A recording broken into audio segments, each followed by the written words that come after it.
Hey, it's Dr. Jaime, and I want to personally thank the sponsor of today's Fit and Fabulous podcast, Nutola. Nutola was created out of a love for granola, but everything on the market was full of sugar. So the creator of Nutola got creative and made her own. The personal training client started eating it and encouraged her to actually start marketing it. So she did. Nutola is amazing because it only has 4 net carbs. It has perfect macros for a ketogenic diet, has 0 added sugar or sugar alcohols. It's available in monk fruit sweetened and in unsweetened. In the sweetened, there's 6 ingredients, and in the unsweetened, there's only 5 ingredients. You guys, you know I always give you the hookup. So use code DrFitandFabulous, that's DrFitandFabulous for 15% off at www.visionaryfoods.net. That's Dr. Fit and Fabulous for 15% off www.visionaryfoods.net. Go check it out.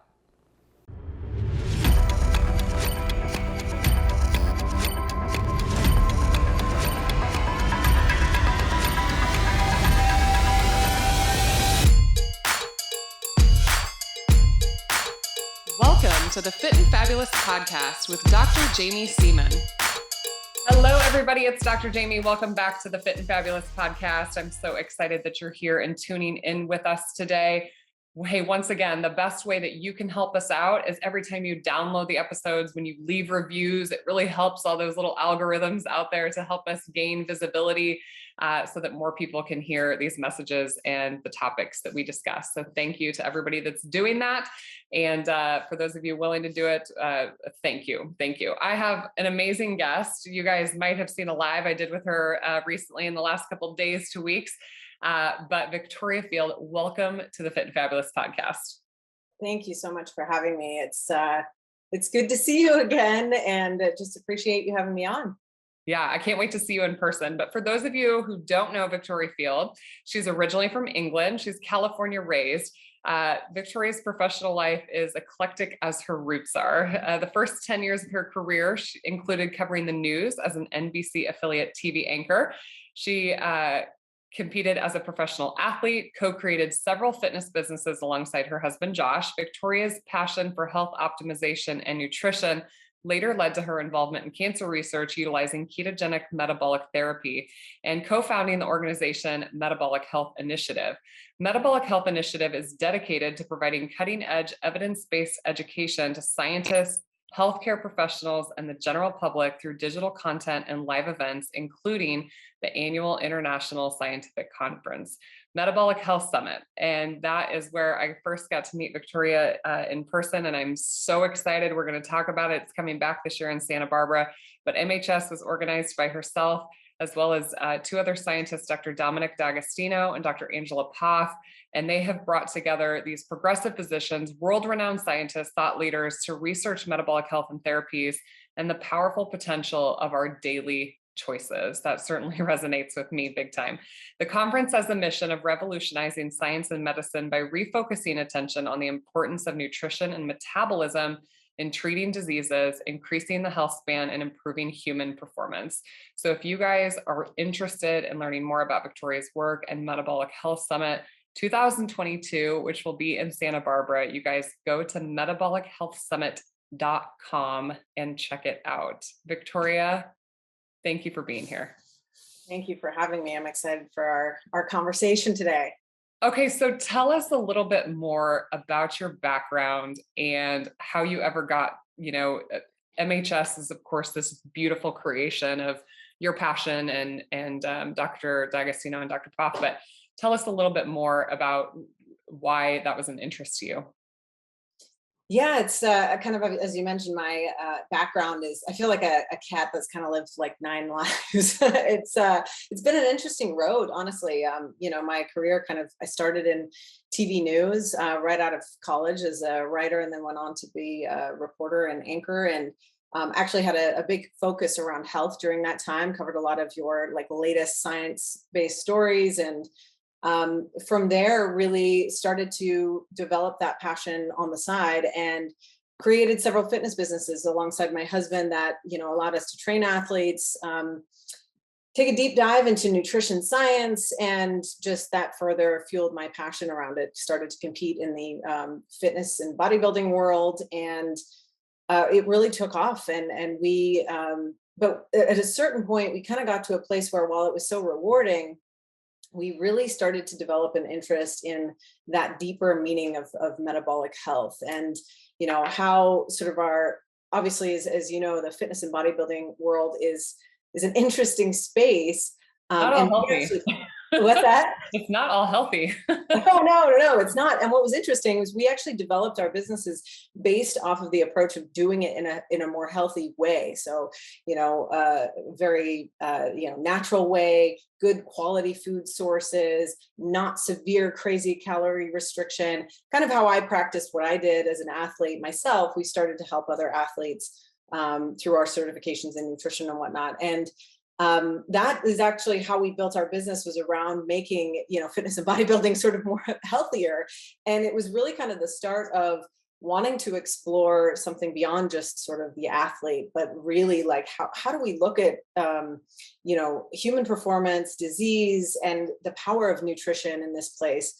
And so at the time, actually, some good friends of ours who are the founders of Quest Nutrition, were very, very interested in cancer. And actually, they had an interesting discussion with, at the time, this was years ago, with Dr. Dominic D'Agostino and Dr. Peter Attia around the potential role of ketogenic metabolic therapy in cancer. And they said, well, how do we start actually looking at this and validating it with people, right? Because this is all great, but science takes time. So how do we get started and solve the big, super simple question of cancer, right? Which is very complex. And so that's where KetoPet was born, an Epigenics Foundation, which is a nonprofit organization involving studying ketogenic metabolic therapy. And I came on board to sort of lead that charge, and sort of transitioned out of the fitness world. And a lot of what our research, or what we did, was based on was what Dominic D'Agostino and Dr. Angela Poff were doing in the lab. That was sort of our foundation, and really the first meeting for us to kind of collaborate. And we actually ended up, so KetoPet is sort of just to give you a brief background on that. Which we could have a whole podcast on it, because it's really interesting. It was a 53-acre ranch in Texas that we opened up to be able to rescue dogs with naturally occurring forms of cancer that were otherwise going to be euthanized, put them on a ketogenic diet. We had PET CT imaging on site, metabolic conditioning for these dogs, and sort of recorded every ounce of data you could possibly think of, weighed out all their food, much like a bodybuilding diet, and provided them with this ketogenic metabolic therapy, and had incredible results from that. And from there, we developed partnerships with oncologists to be able to lead certain pilot studies around, exploring this for people. And so I actually worked with a variety of cancer patients, a little over 100 different cancer patients with various forms of cancer, from early stage breast cancer to late stage brain cancer, in implementing ketogenic metabolic therapy. And that actually has led on to one of the oncologists, a neuro-oncologist by the name of Dr. Jethro who has expanded his research into a clinical trial, and has taken that and run with it. But back to Metabolic Health Summit, when I met Dr. Poff and Dr. D'Agostino during this process, it was really evident that there were scientists all over the world using metabolic therapy for everything from, Alzheimer's to metabolic syndrome to athletic performance. But it was like everybody was working in a sort of like a silo. Nobody was talking to one another. We really saw it as an opportunity to, how do we bring these minds together? Because really where the magic is in research is collaboration. And that was really the sort of birth of Metabolic Health Summit at the time. It was called the Conference on Nutritional Ketosis and Metabolic Therapeutics, which is a bit of a mouthful, but it was very applicable at the time. And it was honestly just supposed to be a meeting and scientific meeting of, maybe under 50 people, and over 200 showed up. And it was really exciting to see that this was really something. We really, we had scientists present their research on what was kind of happening in the space. And it was evident that we needed to expand it and also include the public in the conversation, because we actually had patients showing up, we had athletes showing up, we had people just wanting to get a really good understanding of the science on metabolic health. And I think this conversation, it has to be inclusive of the public, as well as the clinicians doing the work, as well as the scientists in the trenches in the lab. We have to include the public in this. So we open it up to include everybody, and it's a really amazing split of two worlds. And our mission has really become, bridging the gap between science and society. And yeah, I got out of the fitness world, and this has become all consuming. And our mission is to really, honestly, it's a big lofty goal, but revolutionize science and medicine by bringing nutrition into the conversation as it applies to disease prevention, to increasing health span, and to honestly optimizing human health as a whole. So yeah, that's kind of the mix up of my background, but it's exciting to So see where we're headed. tell people who come to MHS, like, who are some of the speakers that they're hearing from? And like, I just want people to understand like the breadth and broadness of these different topics that metabolic therapy is used for. Yeah, so it's really a wide range of speakers that we have. Really cutting edge. Well, one, Dr. Jaime will be speaking and covering metabolic or women's health, metabolic health for women specifically, and optimization. And actually, Dr. Seaman was you were with us last year, and it was an incredible turnout for your talk specifically. I think we need to talk more about women's health on many levels, but we do have a variety of other physicians. We're doing some really interesting research from, Dr. Dale Bredesen, who's on the forefront of Alzheimer's research, and honestly has put out some really interesting books on reversing cognitive decline, which is completely unheard of in this day and age. And so, he'll be presenting on Alzheimer's. So in our neuro symposium, we have metabolic psychiatrists discussing how they've been able to implement metabolic-based therapies alongside standard of care for schizophrenic patients. And in some cases, shockingly, have even been able to help them wean off certain medications. We cover topics on metabolic syndrome, on human optimization. We have scientists in the trenches looking into brain cancer. So it's such a vast amount of topics. And in addition, also on the implementation side too, because I think that's really important. So we have a few different dietitians, one of which is an oncology specialist. So talking about ketogenic metabolic therapy for cancer. We have actually gut microbiome scientist that's coming out, sleep, you name it. We really cover all topics that are inclusive of metabolic health. But the reason we called the conference Metabolic Health Summit is we're going to go where the science takes us, which is right now is showing that the ketogenic diet, low carb living is really, showing a whole lot of promise, and has done for a long time, about 100 years now in epilepsy. But we're going to go where the science takes us. And it's an exciting conference that covers a vast amount of topics from science all the way to application. But the speakers that we have come out really are able to provide this information in a way that's super interesting and exciting for the physician, but also understandable for the everyday person that wants to get this information too.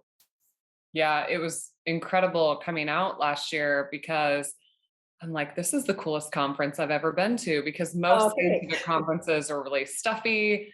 Right. They're long and exhausting. You have basic scientists talking in a way that clinical doctors are like, oh my gosh, like, this is over my head. So I think you've done such a fantastic job of kind of melting those two worlds together. And I know people that came that were just normal everyday people. They don't work in healthcare, all the way to people who are, published up and down in their area of expertise. For cancer, because that's kind of the area you came from, is there particular cancers that seem promising as far as metabolic therapies? Yeah, that's a really great question. And I think it's a really exciting, much like sort of the neurological space, it's a really exciting area of research, and showing a lot of promise just based on what we know about cancer metabolism alone. And I think there's a lot of work to be done around precision nutrition for cancer specifically. And there's some really great work actually out of the Lewis Cantley lab with Dr. Marcus Goncalves, who came out, I think, last year. Maybe you got a chance to meet him, and some of the work they're doing with precision nutrition in cancer.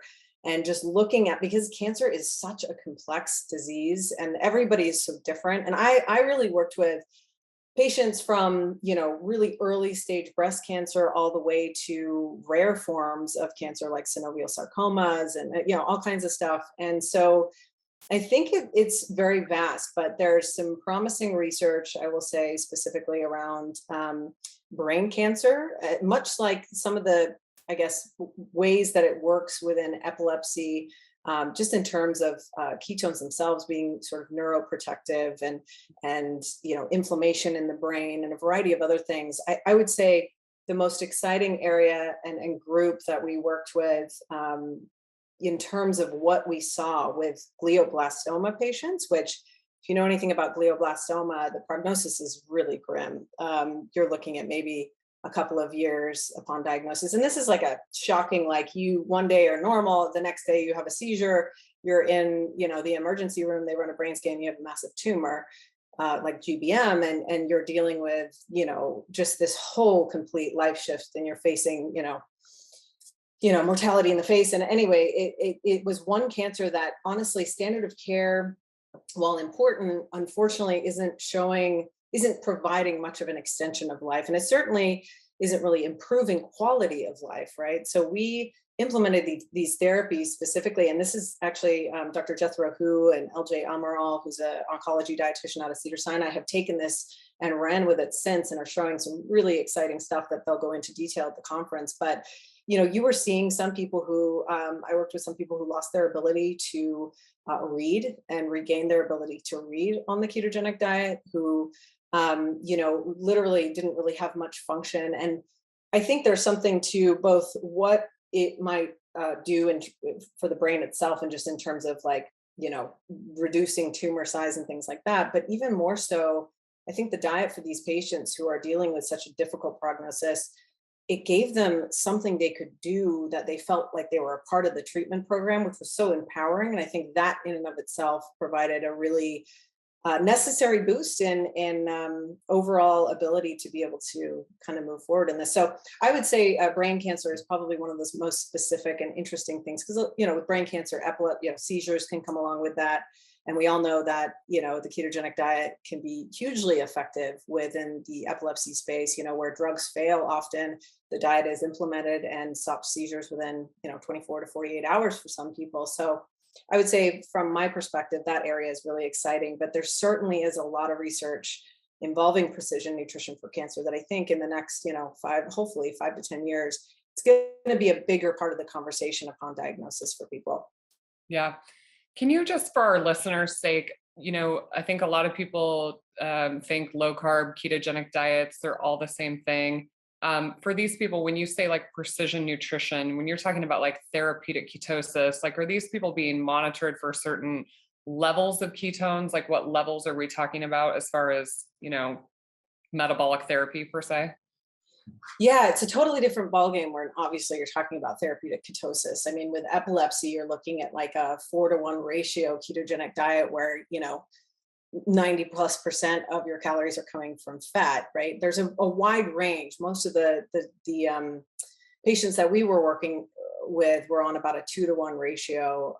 And so it varies. I think a good goal and a good marker is the sort of the GKI, or the glucose ketone index, that was developed by Dr. Thomas Seyfried, who's a really world-renowned researcher within the cancer metabolic therapy space. And that really is a great indicator of kind of where things are at, because it's interesting because some of these patients are dealing with much more than just cancer, right? So you're looking at things like insulin resistance and metabolic syndrome, all kinds of other ailments that can kind of totally shift glucose numbers and ketones. So we really aimed for as high as we could get with some people for ketones. Granted, there's a lot more that we need to learn about what it means to have higher circulating ketones, versus lower, and ketone utilization. And there's a lot there, and it's a lot to unpack. But we would look for high ketone levels, and honestly getting blood glucose under, I would say 70 if we can, on a consistent basis. But again, some of these people are dealing with immense amount of stress. And as you know, stress in and of itself can just completely throw off your glucose levels and a variety of other things. So it's really challenging. I mean, I think one of the biggest barriers has been, being able to help people and sticking with this kind of a diet, right, in a way that helps them, is sort of sustainable at the same time. So I think that's the biggest challenge, is like, you want it to be therapeutic. Sustainability is also important. So at least for what we did in the studies that we were working on, we really try to combine those two factors, because I think, a therapeutic ketogenic diet is only as great as the length of time you can stay on it. Yeah. So it's a different ball game than, of course, a regular like ketogenic diet, that much like what you do, where you like will cycle in and out of ketosis, which I think could be very, very healthy for, somebody who's got good metabolic health, compared to somebody who's in the throes of a cancer diagnosis. It's a totally different ballgame. It's calorically restricted. Fasting sometimes is involved. But I also think too, I was able to take my fitness and nutrition background and make it as fun as possible when working with cancer patients, because I think that's important. So yeah. Yeah, I've definitely followed the research in my areas, which is like, breast, uterine, ovarian, both have really good data to suggest that ketogenic therapies can be super helpful as an adjunct. And then, fasting prior to chemo radiation seems to sensitize cells, for destruction. So yeah, Dr. Adrian Scheck's work is so interesting, just in terms of like the potential there on maybe improving the efficacy of some of these treatments, and also, ketogenic metabolic therapy or fasting, just being sort of a way to potentially, lower the dose of some of these things because of that sensitization that you were talking about. So that's so interesting, because I think, if from my perspective, it's like, yeah, we've got to do the science to make sure that we know that the direction we're headed is legitimate and evidence-based and all the things. But we're also talking about nutrition, and we're talking about, or not nutrition, not eating, right? And these are very simple things that, obviously we've got incredible standard of care, but I just feel like with food, it doesn't hurt to make that a part of the conversation, especially if there's potential, like what we're talking about with improving already, standardized care. Yeah, and decreasing side effects of some of the Right. treatments too. Sometimes the cure is worse than the treatment's worse than the disease, Right. Right. for some of these therapies. So such an important area that people are exploring there, and I'm super excited about it. Okay, so when I last saw Victoria at MHS, well, first of all, before we move on from this, tell people, what are the dates again for MHS this year, and how do they find tickets? Yeah, so the dates are May 5th through May 8th in Santa Barbara, California, at the Santa Barbara Hilton Beachfront Resort, which I'm so sorry, it has to be right across the street from the beach. Just for your listeners, I think I've said that to you before, Sure. but it's a real big bummer that it's in this beautiful location. Yeah, no, it's going to be amazing. And for your listeners, if they would like 20% off, use the code Seaman on our website, metabolichealthsummit.com. Seaman spelled as in Dr. Seaman's last name, on our website. And you can find our speakers there. We also have an amazing expo that includes a variety of, food, technology, optimization-based brands that are really making this lifestyle and overall, human optimization a reality, I think, for society. And it's a very unique experience. You'll have a chance to meet Dr. Seaman and a variety of other incredible people. And excited to kick it off with you, and excited you're going to be here for the whole weekend this time. Yes. Last year, we were talking about this on the live that we did, is I was filming Titan Games, and nobody knew where I was or what I was doing. I wasn't allowed. I'd signed all these non-disclosures with NBC. You whispered in the corner to me what was happening. I was like, oh, that's so cool. And I had to beg them to let me fly from filming. We were filming in Atlanta. So Titan Games was filmed at this sound studio where The Rock films a lot of his things down in Union City, Georgia. And so I said, I've got this obligation. I've got to speak. I've signed a contract. I must fulfill it. And I knew with the filming schedule that it was going to be like a possibility. And so I said, you have to let me fly. Like, I'll fly a red eye. I'll do whatever it takes to make this happen. And so they said, okay, you have 24 hours. So you have 24 hours to go to whatever this thing is you're doing and come back. So I'm like in the midst of filming. And then I get on this 4 a.m. flight in Atlanta. So luckily I'm flying Atlanta to California. So, had the advantage there of the time. And then I land at 7 o'clock in the morning and Uber over to the hotel. And it was like, I was just like right into the whirlwind. These things are so much fun because you get to see and connect with people that you've seen online, but you don't get to see in person. Had the most amazing day at MHS. I spoke full room, standing room only. And we had a mixer that night. And I was like, well, I guess I'll have like one glass of wine before I go get on my red eye flight. And Oh. Victoria and I got to connect. Little did we know what was about to happen in the world. And yeah, it's surreal. It's like surreal now thinking about it because it was like the last weekend of January. And I remember when we were at Titan Games, we were joking about these cruise ships that had COVID. And we're like, oh, I heard tickets to Wuhan are cheap right now. And so I fly back and I finished Titan Games, but yeah, I like whispered to a few people. I was like, you have no idea what I'm doing right now, but I gotta go. Amazing. I know you like, I was like, wait, what are you doing? That's really cool. And we were just thankful to have you there for the day. It was really great. At least you got to see, I think, the synchro swimmers and at the VIP that night, which was kind of fun. We try to do some really crazy experiences. I don't think the previous year we actually had Josh Perry, who I know you probably are I've familiar heard the with. story about this, but I didn't get to see it in person. Yeah. So we really try to create like this full circle experience for people where you get like the cutting edge science, but then you get to experience the impact of this in real life. And Josh Perry, who's a former pro BMX athlete who has suffered from several brain tumors, went through standard of care, found ketogenic metabolic therapy and implemented that and has just transformed. And now is a motivational speaker. He's doing all kinds of stuff. And he actually was able to get back on his bike. And so we said, wouldn't it be amazing if you could perform? And so we built this like 65-foot ramp inside the ballroom at our gala dinner so he could show the power of this therapy and just nutrition in general. And it was really incredible experience. But I'm so glad though you at least got to see some of the fun, unique things that we do at the event. And who knew the world was going to go sideways after that? It was funny. We have a lot of obviously scientists that come out that were like,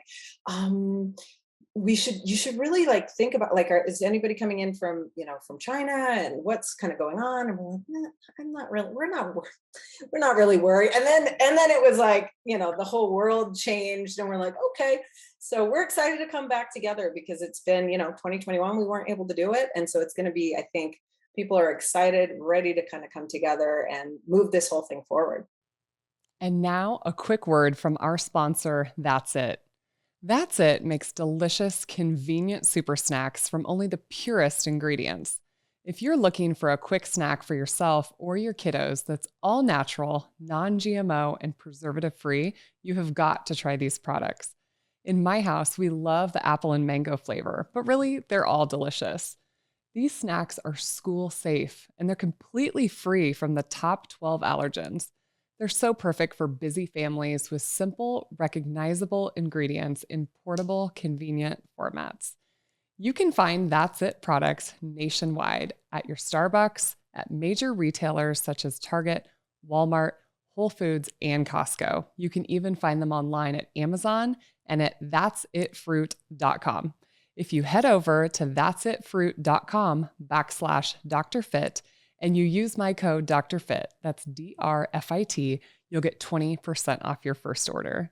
Go ahead and check it out. Yeah, I'm excited. So later that year, as the pandemic is unfolding, working in medicine, it was strange times, and it still honestly is. Here we are 2 years later. You couldn't have paid me to believe we'd still be kind of in the midst of all this. But I remember finding out that Victoria had been diagnosed with COVID. And, one of the messages that I've really been loud about, and I continue to be, despite the conversation we're about to have, is that metabolic health it's a big deal, especially in the midst of this pandemic, because we know across the board that most of the people with severe disease, hospitalization, and death have many underlying comorbidities. But Victoria was one of the first people that was very healthy. Obviously you discussed your background. I mean, there's always those people where you're like, well, is he healthy or did he Right, not right. go to the doctor? Right, exactly. It's hard to tell. I'm happy to provide anybody with my ridiculous bank of blood work to show you sort of how healthy we're talking here. Yeah. Yeah, yeah. But I want you to share your experience with people. And for those listening, this is in no way, shape, or form like political. We're not talking about all that stuff. We're just literally talking about Victoria's experience because it was eye-opening for me to watch her go through it. Yeah, I mean, I could start with sort of the infection itself. Honestly, I wasn't really too worried initially, kind of like many others, I think, in the space where, you work day in, day out to optimize your health in every way possible. And yeah, I was like, okay, this is a scary virus, maybe. But at the time, we didn't really know anything about it, right? And that's why I think it was scary at the time. And but I was like, I have this foundation of great health. And obviously, we know that I think, people who are suffering from things like diabetes or metabolic syndrome or obesity or whatever are at much higher risk. So you kind of go into it with that perspective, and it blindsided me and has completely shifted my perspective, of course, on everything. I mean, to go from, for years, as long as I can remember, practicing what I preach and just making sure every step of the way that my blood work was optimal, that I was in a really good place from, the food that I put in my body and the quality of that, to my gut microbiome. What does that look like? To sleep hygiene, every aspect. I really, really practice what I preach, to going from that to now, unfortunately, I've been dealing with chronic COVID or long COVID for the last 14 months plus at this point. And it's gotten better over time, and we can kind of get into that if you'd like. But the infection itself actually kind of knocked me on my butt. I initially, when we first got infected, my husband and I sort of had this uh, cough, little tickle in my throat, and a low grade fever. And I was like, okay. And then by day 3, I was in excruciating pain. And it was like, I call it COVID bones. It was like deep in my hip joints, in through my lower backs, certain areas actually that I've had previous injuries in my fitness career. Everything lit up to the point where I actually thought maybe I have like a UTI or a kidney infection or something. Like, this is not normal, viral pain. And so this was actually right before Thanksgiving. Went to the emergency room on Thanksgiving, which is the worst decision ever. Was the worst decision. It was like terrible. And at this point, this was like all time high, at least where I'm at. And unfortunately, the hospital that I went into, I was in this like hallway lined with COVID patients, kind of sitting on the floor waiting for rooms. It was kind of a nightmare. Finally got a room, and they ran a bunch of tests, and I'm like, there's nothing we can really do for you. This is COVID. And unless you have breathing problems, we can just give you maybe some painkillers and send you on your way. And I think it was like, this lasted for about maybe 9 days or so. And then I think it was about day 9 where day 8 or 9, I started to develop breathing issues. And this is where it became kind of really scary, actually, not kind of scary. My O2 saturation started to drop into the low 90s, sometimes kind of flirted with high 80s, which, isn't great. I started to feel this searing chest pain in the center of my chest. I felt like I couldn't take a deep breath without this intense pain in my chest. Got so bad to the point where I had to kind of lay prone to feel like I could kind of breathe. And this lasted for about 3 days. Probably should have gone back to the hospital, to be honest with you. But from my Thanksgiving experience, I was like, I need to just tough this out at home. And honestly, I was afraid to go to sleep at night for about 3 days because I was worried. It felt like I was kind of suffocating, and I had a cough, and I had, fever, and I had loss of sense of, smell, taste, the whole thing. And so I started to, I think by like maybe 2 weeks in, the breathing issues started to subside, thankfully, at least in the form of like, felt like I couldn't like take even like a half a breath. It was like a quarter of a breath to get air in. That started to improve. But my voice was really weird. I was super short of breath, super tired, still having fevers. And to this day, I have a slew of symptoms that kind of pop up in sort of these flare-ups. It never really fully went away. I'm much better, obviously, than like in the thick of the infection, but I still have everything from shortness of breath. I have very reactive lungs. Like if there's anything in the air, like we'll grill outside because if we turn on the oven in the house, it sort of makes me feel that sensation of like I can't take a full breath. I have fevers, so low grade fevers sporadically that pop up. I get rashes out of nowhere, so almost like a lupus, like mylar rash across my face. Right. I have brain fog, so I actually have like some notes here because trying to remember certain things, even things that I've experienced, can become kind of challenging. I've honestly like sort of written down a journal of everything since. I have chest pain just about every day. That kind of feels like it's right in my heart. I have difficulty with altitude. There's like a slew of things, really. I've not been able to get back to exercise. I can walk, which I'm so thankful for. But like my weight training and high intensity interval training, that's not been something that I can really do.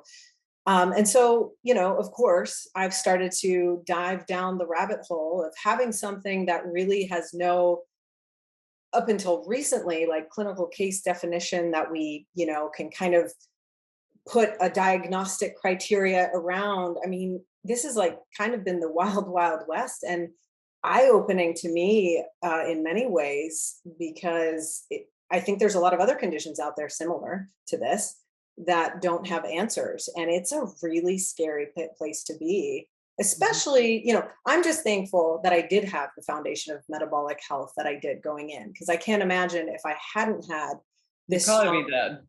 probably, honestly, I probably would have been hospitalized, and it might not have been a good outcome. So I am very, very thankful for that. And I don't want to share this by, to scare anybody or anything. I know everybody's sick of talking about COVID at this point, but I think it's important to get this other perspective and share my truth, which is why I started to become very honest with what I was experiencing. Even though I'll tell you what, like running and a scientific conference and the organization that, I have it was very difficult to share this information, because I think it's been this process of like, being in this, all of our colleagues and whatnot, sort of, there's a lot of this sort of mentality around, if you have your health, you're going to be okay. And for me, I was this weird, this, and it's not just for me, it's honestly, it's 30+%.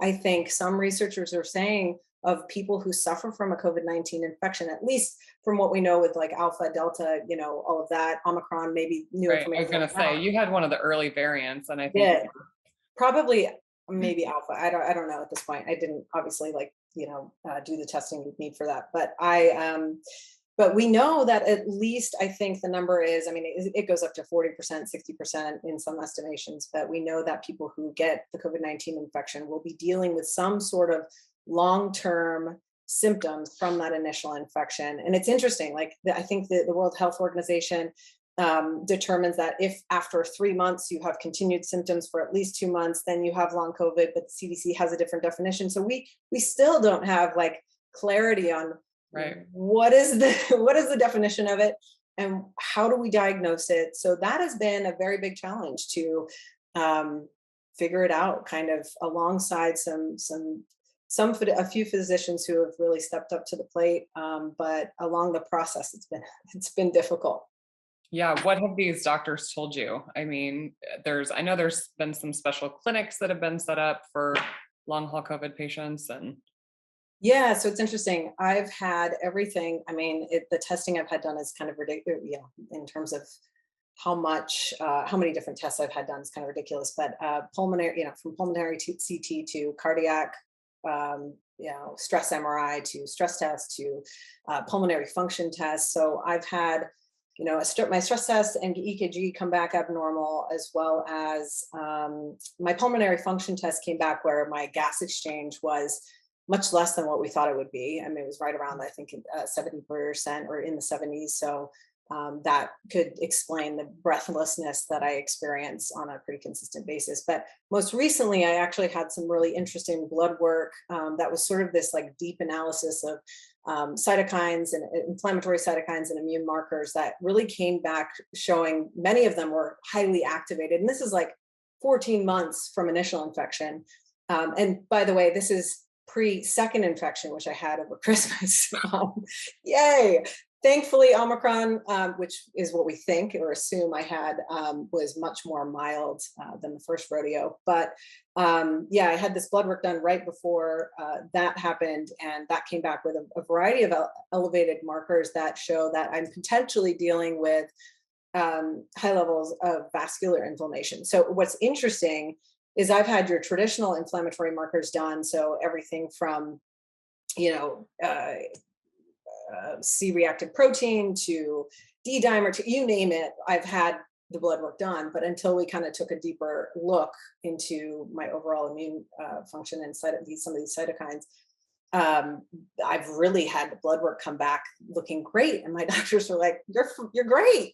I'm like, I'm not great. This is like super debilitating. So, it's been interesting. I've kind of had to plan my whole life around it. And really, at this point, sort of the next steps, I've done a variety of lifestyle sort of interventions, if you will, and I'm happy to go into that. But yeah, we'd love to hear about that, just because if there's somebody listening, what have you tried? What have you found?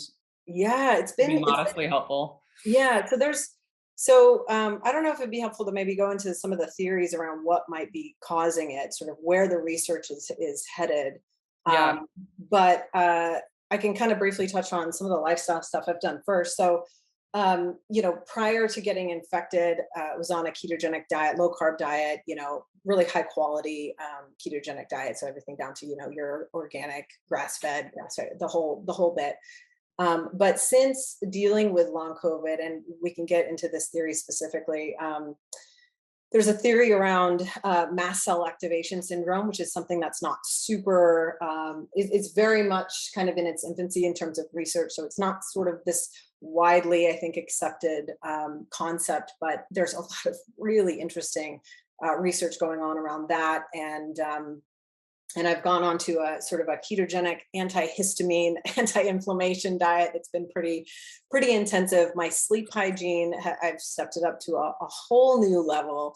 Meditation has been key, honestly, from just overall stress reduction of having going from feeling completely in control of your body to feeling completely out of control of your body has definitely taken its toll. So meditation has been key. Breath work has been really, really helpful for me in expanding, my lung capacity and just really kind of trying to heal my lungs and improve gas exchange and things like that. I think it's helped quite a bit on that front. I've done red light therapy, cold therapy. Cold therapy, honestly, was a little bit too intense and has actually triggered some flare-ups for me. So I think there's this like balance of, this hormesis or hormetic balance. Little. Right. Little doses. And honestly, pacing is a big thing for long COVID sufferers. But what's so challenging is, if you're I'm a very, very type A, like go kind of person. So it's been really humbling to kind of figure out what pacing looks like for me, because I've never really had to do that in my life. And I'm always on it. But yeah, I would say walking and not getting discouraged around, not being able to get back to the normal exercise that I have. And then honestly, one of the most helpful things for me, and actually I went through a really bad flare up from October until December. I developed a new cough and some significant breathing issues for about 8-9 weeks, and fevers, almost every week. Random rashes were popping up. When I go into these flare-ups, it becomes sort of all these things start popping up out of nowhere with extreme fatigue. And during this time period, I was trying everything. I was trying every lifestyle hack under the sun, and nothing was working until I was like, you know what? I'm just gonna cut out the food for, I usually participate in, time restricted eating on a pretty consistent basis. But in this instance, I did a 48-hour fast, and I found my cough started to improve a little bit. I was like, okay, maybe I should try this again. And so I did another, typically I wouldn't recommend doing back-to-back prolonged fast, but for me, I was kind of in this okay, I got to do something. Right. Yeah. So I did another one, and things started to improve again. And finally, after about the third or fourth prolonged fast, I was able to get out of that flare up. So fasting has been really, really interesting. And honestly, I've actually found a really great doctor to work with me on this specifically, because I'm going to continue to do and implement prolonged fasts. I think, at least once a week, and retest some of these cytokine markers and see if we've made any sort of difference. Because there's a lot of really encouraging research around, Dr. Walter Longo's work around just the effect of fasting on immune function as a whole and immune dysregulation, and potential there. Granted, a lot of it has been done in rodents, but it's really encouraging in terms of potentially kind of resetting the immune system in ways. And so that's something that's been really, really helpful, is fasting, believe it or not. But there's about 5 or 6 theories that I think I've kind of dived down as I've ventured along this rabbit hole, that I'd be happy to share. Granted, I want to say I'm not an immunologist. I'm not an expert in, virology. This is something I've had to research and I've had to start to understand, just in my own experience, but happy to share more on some of those theories that might make a little bit more sense around why I've tried what I have. Yeah. So when I sent Victoria our pre-show notes, I told her I always have to tell people I do the semen analysis portion at the end. Otherwise people are you do what? Right. And so as time would have it, literally like in the last week, 2 articles came out that were very pertinent to the conversation that we're having now.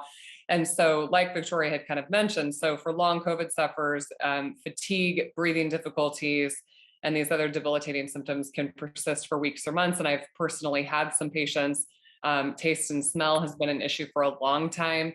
Some dealing with headaches or hypertensive disorders, even within my own clinic. But in one estimate, up to 60% of people who have had COVID-19 still have symptoms 6 months later. The condition can arise from mild cases of any respiratory disease, but it's such a mystery, really. Up until now, we're finally seeing published papers kind of giving it a name. So there's 2 new studies that were published. One was in Cell. It was published on January 24th, just very recently. It looked at 200 patients over 2 to 3 months following their COVID diagnoses. The researchers determined that there was 4 biological factors that they thought were associated with whether a person would develop long COVID or not.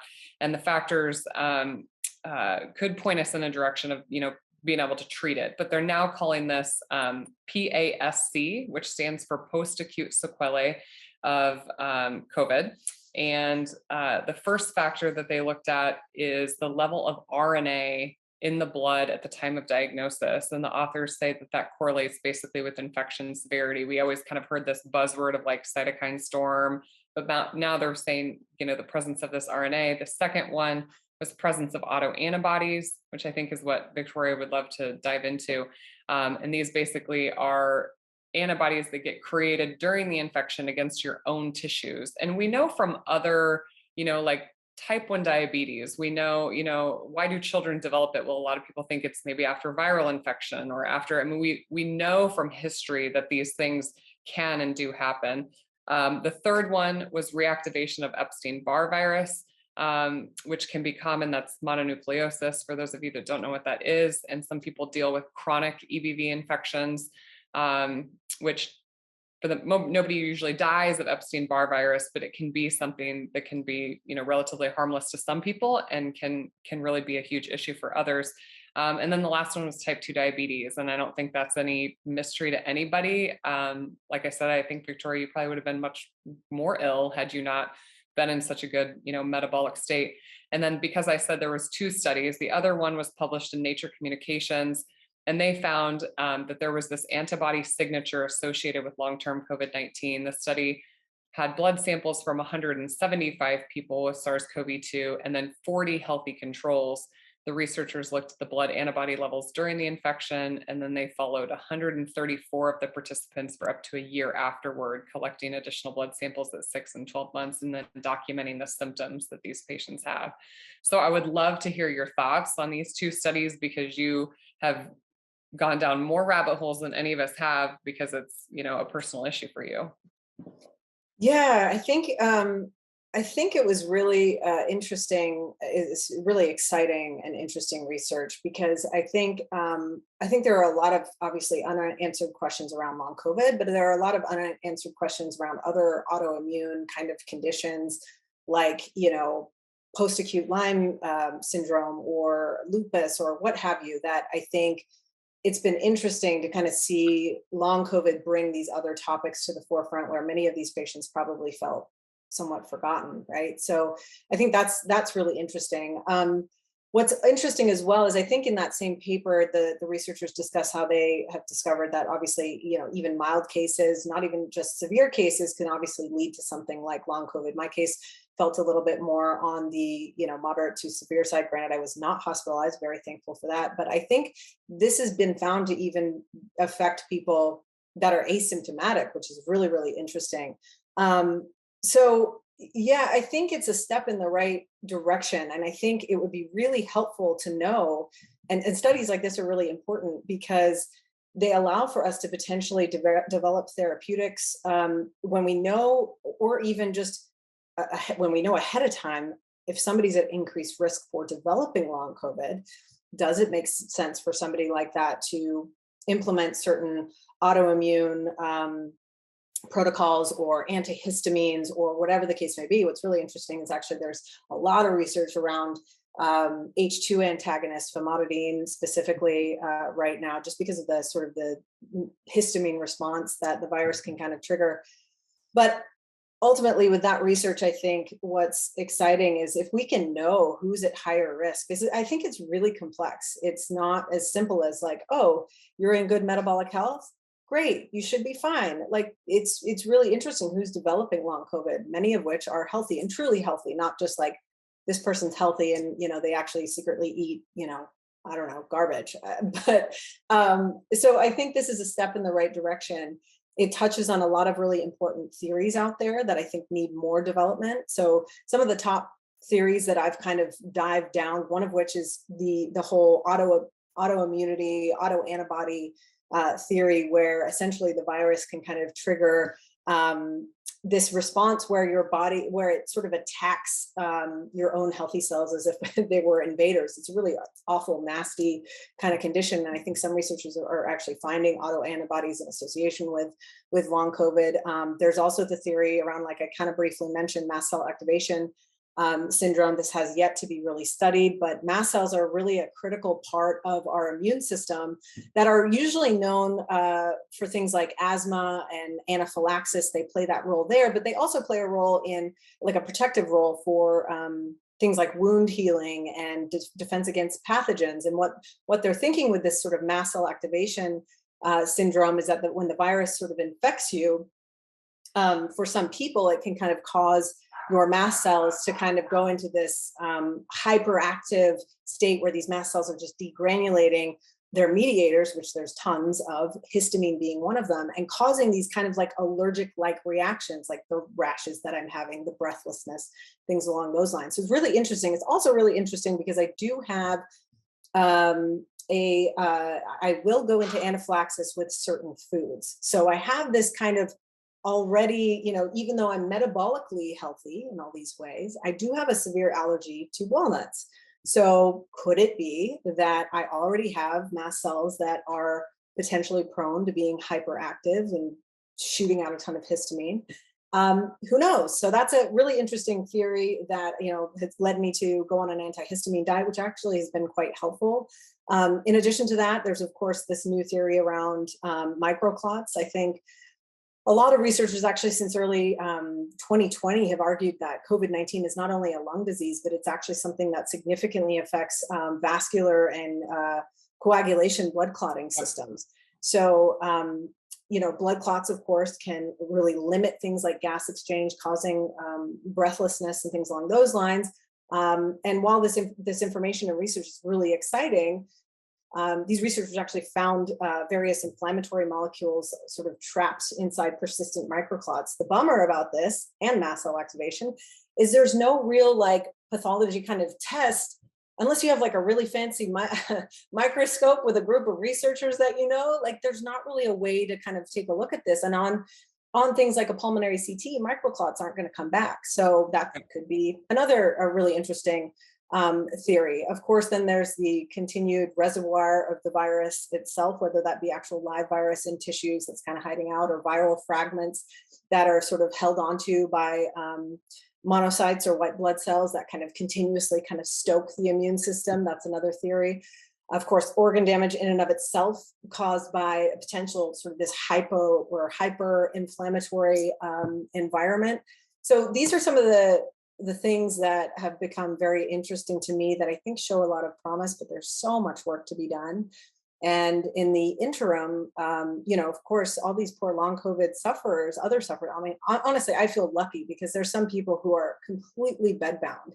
I'm a part of some of these support groups online, and some of what I'm reading about is just devastating. I mean, marriages are ending, and people can't get out of bed. They can't take care of their kids anymore. I mean, I feel very lucky that I'm able to, I have a job where I'm mostly, at a computer and things like that. Granted, I haven't been able to get back to my normal life, but I am able to do things. I'm sitting here talking to you. I can at least plan my fatigue or plan around my fatigue and things like that, right? Some people don't have that luxury. So, but yeah, it's interesting to kind of see where this is headed. I think there's a lot more research that needs to be done.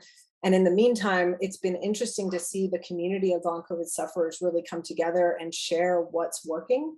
We, of course, as much like what we do at MHS, science has to be there. We have to follow the evidence. But in this kind of a situation, it's been really eye-opening to me that long COVID sufferers can't wait 5-10 years until this information comes out. And it's kind of come down to this network of patients who are sharing information, and really progressive physicians who are stepping up to the plate, who are leading some of this research, physicians, academics, you name it, that are leading the charge with this, like the papers that you're reading, that these, the long COVID sufferers are really are feeling very thankful for. But it's a scary time when you're dealing with something that's completely novel and unknown.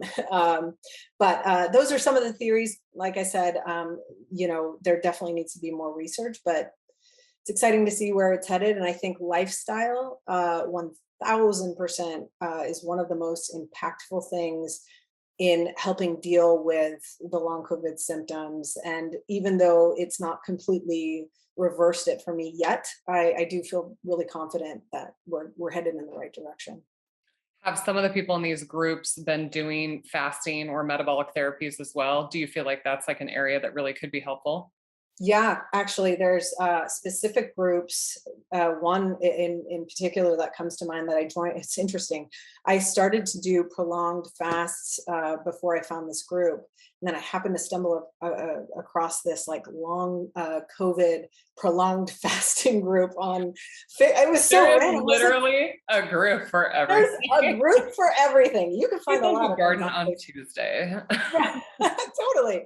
And there is a group of people that are doing prolonged fasting, and some of them have had great success. Some I want to mention are, triggered. It's that like kind of sort of hermetic balance, right? You've got to kind of figure out what works for you. And some people, unfortunately, will respond in the group where it's been a little bit too much, like, because you've got to, with long COVID, I mean, there's so many different theories of going on, that sort of what's going on. With my recent blood work, we think there's sort of this vascular inflammation and immune dysregulation, potentially. We don't know for sure. But I think for a lot of people, depending on how severe that is, and some people are also dealing with things like POTS and all kinds of stuff, but depending on how severe that is, adding in fasting, while has many benefits, along with like things like cold therapy and whatnot, is also a stressor, right? So there's a really fine balance for anybody who's listening to this that might be suffering from long COVID. Just be very careful, work with your doctor, of course. Hopefully you have one that's open to maybe monitoring you during this, but some people kind of teeter over that edge where it actually sparks a flare up for some. But it's been really interesting to read. I mean, not that there's like any relation in terms of like the actual condition, but if you think back to just in terms of AIDS, HIV, and whatnot, and when that kind of came out of left field, you kind of had a similar sort of situation where people didn't really know how to handle this. And you had this really big patient population that was just grasping for information. So I think there's some really great long COVID groups out there that are doing good evidence-based work and kind of bringing that to the forefront. Survivor Corp is one of those groups. There's an incredible amount of funding that's now going into long COVID research, which is really, really exciting because it's desperately needed. Actually, at Metabolic Health Summit, we're going to be showcasing some of the latest research around metabolic health and COVID-19, both from a severe infection standpoint all the way through to chronic long COVID.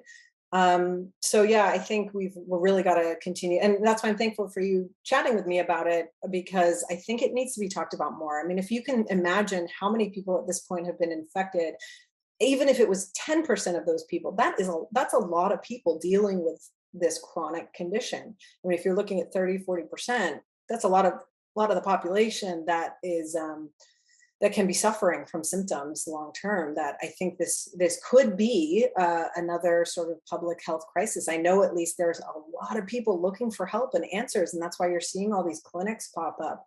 So we got a lot of work to do, but yeah, hopefully we'll have more information come MHS 2022 that we can share, and of course all the lifestyle interventions you can imagine that are science backed we'll be talking about.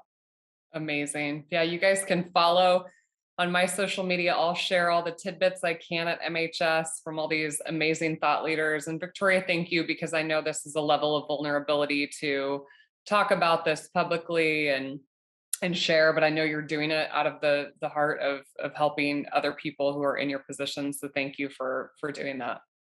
I really appreciate you saying that. It's definitely not easy to talk about, for sure, especially considering like my line of work. But I think that almost makes it more important for me to share information around what I've kind of been through and where lifestyle and science kind of fit into the mix. And we're still figuring it out. But opportunities like this, I think, to share another perspective, to hopefully your listeners are all open-minded. And I know there's a lot of like feelings and stuff around COVID-19 right now, but just taking this as one experience to kind of keep in the back of your mind, I think hopefully if it helps one person, I'm all for it. So I really appreciate everything that you're doing too, in terms of spreading metabolic health information and furthering this movement. So thank you. Oh, I think. Oh, it's not popular to live in the margin all the time. So, Yeah. so thank you for being a pioneer, and thank you so much for your time. Hey, if you guys want more information about Metabolic Health Summit, you're interested in coming and hearing some of these speakers, Victoria shared a discount code for everybody, Seeman, that's SEEMAN. You can go to metabolichealthsummit.com. I'll be in Santa Barbara. I don't know, you might find me on the beach one of the days. For sure, same. I will be there too. We don't have oceans in Nebraska, okay? Right. Mother's Day is Sunday as well, so we're going to be doing some fun things in honor of that. And you're a super mom, so you better be on the beach on Sunday. Amazing. Well, I'm not coming home till Monday, so my kids are gonna have to FaceTime me their Mother's Day wishes. There you go. I love it. All right, Victoria, thanks for your time. Everybody, thanks. You. Go download this episode, share it with anybody you think it would be helpful. Have a great day. You too.